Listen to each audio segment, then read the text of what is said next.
The sequence begins with the moves pawn to e4, pawn to e5, knight to f3, knight to c6. Now, bishop to b5 in the Ruy Lopez opening. Black's knight on c6 is controlling the d4 and e5 squares. And white develops their bishop to b5, targeting the knight on c6 and applying indirect pressure on the pawn on e5. This move serves multiple purposes. It develops the bishop and prepares white to castle kingside. It creates the potential to exchange the bishop for the knight, which can give white greater control over the central squares, especially d4 and e5. While white doesn't need to execute this exchange immediately, it remains an option if an opportunity arises. Additionally, the bishop on b5 hinders black's development. If black attempts to develop their light-squared bishop by advancing the pawn on d7, it could result in an unpleasant pin on the knight on c6.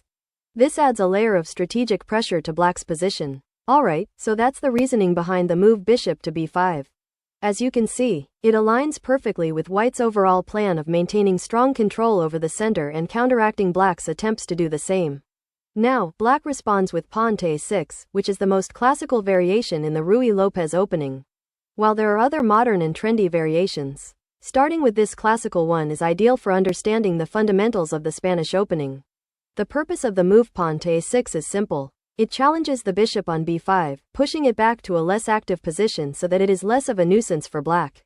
Black is not overly concerned about white capturing the knight on c6 because, in most situations, a bishop is considered stronger than a knight. Therefore, an exchange of the bishop for the knight generally favors black. It's also important to note that white cannot win the pawn on e5, even though it is currently undefended. If white plays up captures pawn on e5, black counters with queen to d4, attacking both the knight on e5 and the pawn on e4. When the knight retreats, black regains the pawn on e4 and delivers a check, forcing white's king to move and lose the right to castle. As a result, white's attempt to win the pawn would backfire and leave white in a slightly inferior position. For this reason, after black plays pawn to a6, white usually retreats the bishop to a safer square, a4. This allows white to maintain pressure on black's position without committing to an early exchange of the bishop for the knight. White keeps the same ideas in mind, developing pieces, maintaining central control, and keeping options open for future moves. What is the idea behind black's move pawn to a6? The purpose of this move is that it prepares the option to play pawn to b5 in the future, allowing black to completely push the bishop backward if necessary. Black doesn't need to play pawn to b5 immediately because bishop captures knight on c6 is not currently a threat. As we know, such an exchange would generally favor black, since a bishop is often considered stronger than a knight. However, if black ever feels that the bishop on b5 is becoming annoying, for example, creating a dangerous pin after black advances their pawns, black can always use the move pawn to b5 to remove the bishop from that active position.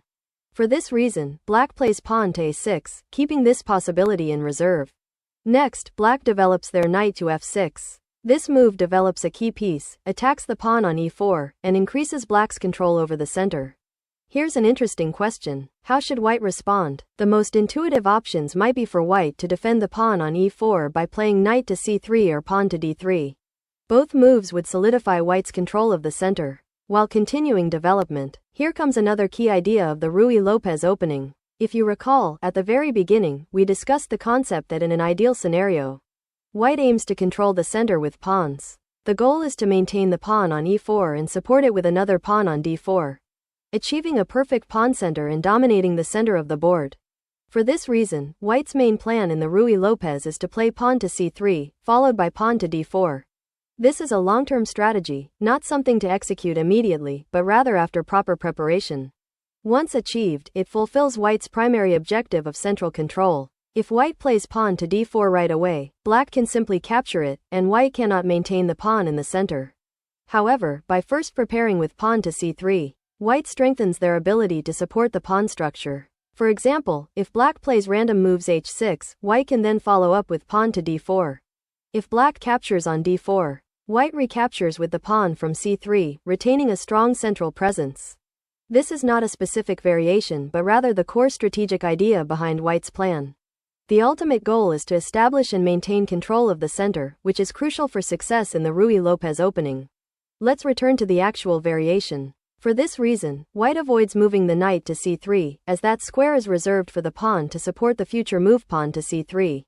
Similarly, white doesn't want to play pawn to d3 because that pawn is intended to advance to d4 in the future. Playing pawn to d3 first would waste time. Instead of directly defending the pawn on e4, white decides to simply castle. Surprisingly, capturing the pawn on e4 is risky for black. In the future, white can place the rook on e1, creating significant pressure along the e-file, making it difficult for black to hold on to any material gain. Therefore, white is not concerned about the pawn and focuses on completing their development by castling kingside. In response, black typically develops their bishop to e7. Why does black choose bishop to e7 instead of placing the bishop on the more active square c5? While bishop to c5 is indeed more active, it aligns poorly with white's main plan of playing pawn to c3 and pawn to d4. If black places the bishop on c5, white's move pawn to d4 will come with tempo, attacking the bishop and forcing it to move again. This would help white execute their central plan more effectively. To avoid giving white this advantage, black opts for the more modest but solid move bishop to e7, which supports the position without conceding tempo to white's plans. Now that black has closed the e-file, they are less concerned about the potential threat from white's rook on e1. This makes black more inclined to capture the pawn on e4.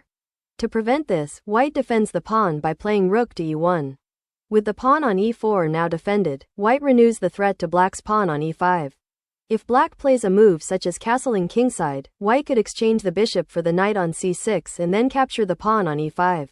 Since the pawn on e4 is defended, black cannot immediately regain the material, leaving white a pawn up.